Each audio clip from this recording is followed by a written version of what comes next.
মোৰ তৰফৰ পৰা নৱবৰ্ষৰ ওলগ জনাইছোঁ, ৰঙালী বিহুৰ শুভকামনা জনাইছোঁ, জ্যেষ্ঠসকলক মোৰ প্ৰণাম জনাইছোঁ আৰু কনিষ্ঠসকলক মোৰ মৰম জনাইছোঁ।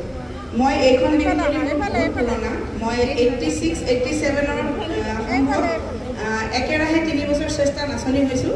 তাৰপাছত অসম বিহুৱতী হৈছোঁ। 1990 চনত সম্ৰাজ্ঞী হোৱাৰ পাছত মই মোৰ সাংস্কৃতিক জীৱনৰ যাত্ৰা বন্ধ হ'ল। 94ত মই বিয়া হ'লোঁ। তাৰপাছত বিহু বলীয়া মন, বিহুটো আমাৰ গাত থাকেই জানে, সেইকাৰণে আকৌ ওলাই আহিছোঁ ৰাইজৰ মাজলৈ। কণ উঠি অহা ল'ৰা ছোৱালীখিনিক নাচ শিকাবৰ কাৰণে ড্ৰিংলিহঁতে কেতিয়াবা মাতে, তেনেকৈ যথেষ্ট। এতিয়া মই 90 চনৰ বুলি ক'লে 2টা দশক 3টা দশক হৈ যায়। এতিয়া 2025 চন। তো 1990 চনৰ পিছত যিহেতু আৰু তেতিয়া আমাৰ দিনত কৰ্মশালাবিলাক নাছিল। এতিয়া যিহেতু কৰ্মশালাবিলাক আৰম্ভ হৈছে, ল'ৰা ছোৱালীসকলক শিকাবৰ কাৰণে আগ্ৰহী, ভালো পাওঁ শিকাই, ওলাই আহিছোঁ।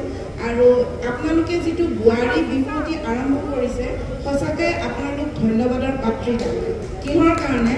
প্ৰতিগৰাকী নাচনী, বিশেষকৈ বিহু যিকোনো সাংস্কৃতিক মন এটাৰ মাইকী মানুহবিলাক সাধাৰণতে ডমিনেটিং হৈ থাকে, ওলাব নোৱাৰে। ল'ৰা ছোৱালী সংসাৰ বুলি কোৱাৰ লগে লগে যিমান ভাল গিৰিয়েক নহওক কিয়, সমাজ সংসাৰৰ জঞ্জালৰ পৰা ওলাই আহিব নোৱাৰে, কাৰণ দায়িত্ববোধটো বহুত বেছি। আমি প্ৰত্যেকজনী মহিলাই কিন্তু একো এগৰাকী বহুত ডাঙৰ ডাঙৰ সত্তা, কিয়নো আমি প্ৰত্যেকগৰাকীয়ে 24/7 কাম কৰিব পাৰোঁ। এগৰাকী নাৰ্ছ, এগৰাকী শিক্ষয়িত্ৰী, কি কৰিব নোৱাৰোঁ আমি, পুৰুষতকৈ আমি বহুত কাম কৰিব পাৰোঁ। কিন্তু আমি কি হয়, আমাৰ মনত বহুত বস্তু সুপ্ত হৈ থাকে, সোমাই থাকে। আপোনালোকে যে আজি সকলো বোৱাৰীবিলাকক ওলাই আনিছে, আজি 6গৰাকী নে 7গৰাকী হৈছে, 2গৰাকী নাচিব নাপালে। কিন্তু মই ভাবোঁ অনাগত দিনত আপোনালোকৰ এই যিটো যাত্ৰা, এইটো কিন্তু ডাঙৰ হ'ব। আপোনালোক তাৰ বাবে সাজু হৈ থাকক, মই ভাবোঁ তেনেকৈ।